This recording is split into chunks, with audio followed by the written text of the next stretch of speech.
ત્યાં રોડ છે અને ખરાબ થઈ ગયો છે એવું છે કે રોડ છે જ નહીં?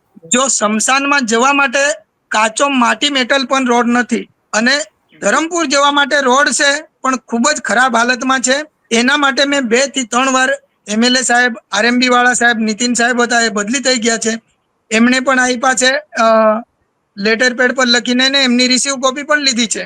બટ જે મામલો થયો છે સ્મશાનનો, એ સ્મશાનમાં જવા માટે કાચા માટી મેટલનો 5 વર્ષ અગાઉ રોડ મંજૂર થયો હતો, પણ ત્યાંના સ્થાનિકે એક ખેડૂતે 2 કલમ જવાના કારણે એમને અમે બહુ ભલામણ કરી હતી કે માટી મેટલ રોડ બનાવો તો ડામરનો રોડ બને. જે તે વખતે આગળ અમારાથી આગળ પંચાયતમાં રમેશભાઈ રાઉત સરપંચ હતા, એમના વખતે મનરેગામાં રોડ પાસ થઈ ગયો હતો. હવે અમને એ વડીલોને અમે સમજાવ્યું હતું કે આપણે આખરે તો જવાનું છે સ્મશાનમાં, એક દિવસ આપણે કોઈ જીવતા નથી રહેવાનું, તો સ્મશાનમાં રોડ બનશે એ તમારા માટે જ છે,